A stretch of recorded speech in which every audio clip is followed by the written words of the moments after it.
Thank you everyone for subscribing to Infinitely Productions. If it is you have not. They make their living by murder. They're mob hitmen. This is their handiwork. All we did was just hunt people to kill them. No questions asked. Hey, orders are orders. For the hitman, the mob takes precedence over everything. People in La Cosa Nostra understand that if a person needs to be murdered, he gets murdered, and that's business. But the hitman often lives at the very edge of death himself. If you screw up, you're going to get whacked. And every mob hitman carries secrets that are priceless to the government. Secrets that can do in even the most ruthless mafia don.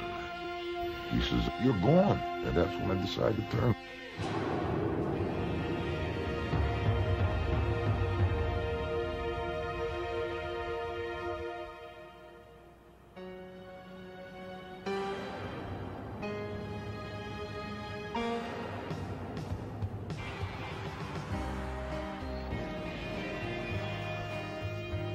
Philadelphia, city of brotherly love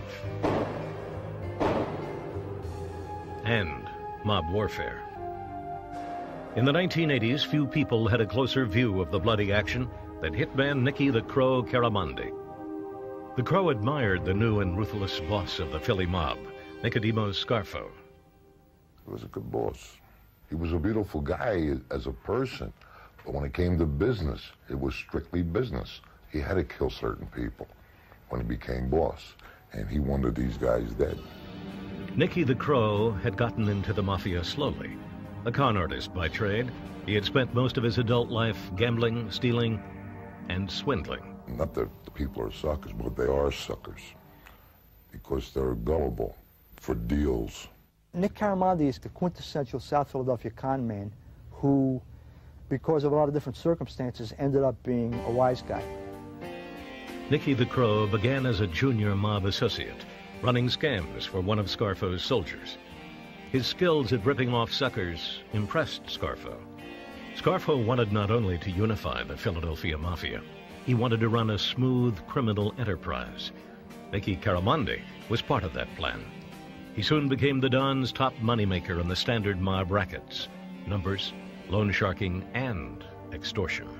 We started to shake down bookmakers, drug dealers, anybody that does things illegal, we'd shake down. And if they didn't ante up the mob street tax, there was a higher price to pay. They had to pay tribute for our protection.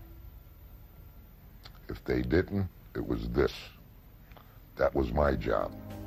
A job for which there was high demand in the regime of boss Scarfo. Scarfo had come to power in 1981. After a hit on the old boss, Angelo Bruno. Bruno had been known as a peacemaker, not Scarfo. The new boss was determined to eliminate anyone who didn't like the way he did business. One of those holdouts was Harry the Hunchback Riccobini. When Scarfo took over, Scarfo wanted everybody paying tribute to him and under his thumb. And I think clearly the Riccobini faction balked at that. And that resulted in the war where you had Riccobini guys and Scarfo guys out roaming the streets of Philadelphia looking to shoot each other.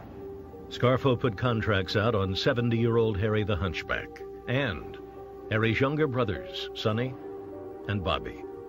The boss made it clear that any of his soldiers should consider it their duty to rub out the troublesome Riccobini brothers.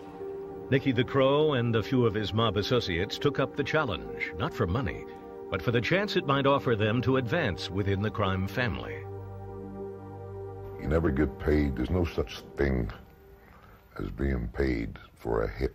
There's no such thing as outsiders that we hire to kill somebody. And for 2 years, all we did was just hunt people to kill them.